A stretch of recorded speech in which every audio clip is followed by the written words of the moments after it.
I usually use ChatGPT for improving my English skills. So I often talk about just random topic to get used to just random speaking. But nowadays, I'm trying to broaden my vocabularies. So I want to get used to a certain topic. So nowadays, I'm interested in how I can control my diet and eating habit. Let's try it.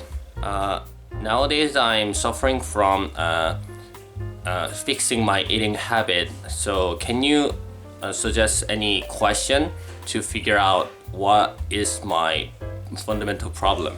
It sounds like you're looking to understand more about your eating habits. Asking yourself, what typically triggers my unhealthy eating habits? I usually want to and craving some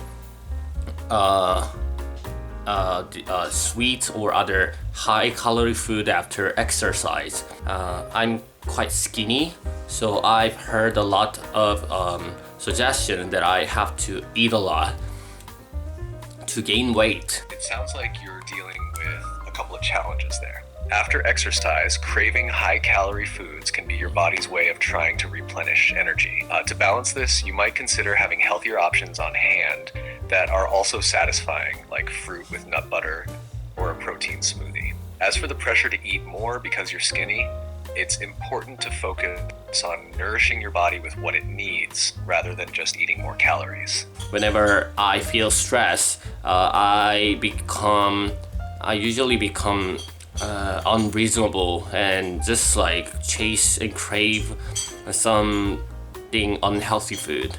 To help manage stress and its effects on your eating habits, you might consider integrating some relaxation techniques into your routine. Practices like mindfulness meditation, deep breathing exercises, or yoga can be very effective. I totally agree with your suggestion, because when I focus on reading, which is, if it's really interesting, I can forget the desire to have some like delicious food. Reading and meditation are helping you manage your cravings and stress. For improving your eating habits, setting up a structured plan can be really effective. Here's a practical approach. 1. Plan your meals. Start by planning your meals for the week. Include snacks. Everyone knows that we have to make a plan, but still it's hard to overcome our desire to have some unhealthy food. Absolutely, cravings can be really tough to manage even with the best plans in place.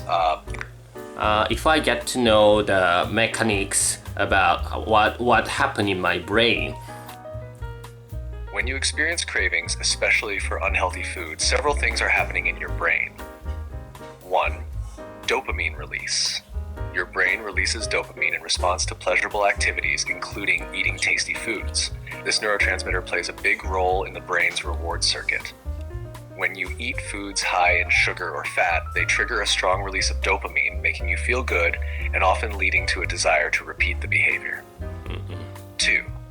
Cortisol and stress. Under stress, your body produces more cortisol, a hormone that can increase your appetite. It can make you crave sugar and fat, which provide quick energy and temporary comfort. 3. Habit formation. The more often you respond to stress by eating unhealthy food, the more solidified this habit becomes in your brain. Neural pathways that associate stress with eating certain foods strengthen over time, making it a more automatic response. 4. Ghrelin levels. This hunger hormone can also play a role. It increases when you're stressed, leading to increased hunger and cravings. Knowing this, you can start to take control by developing new habits that also activate these pleasure centers, but in healthier ways, like physical activity or engaging in hobbies that you enjoy. Would you like tips on how to start creating new habits or modifying your current responses to stress and cravings? No, that's enough. That was really good lecture.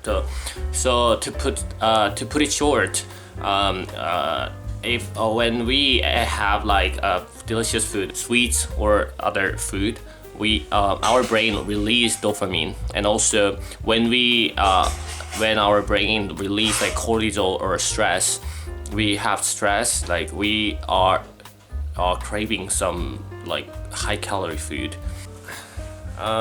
This is how I use ChatGPT to broaden my vocabularies, but it still has a limitation because it cannot correct my wrong English.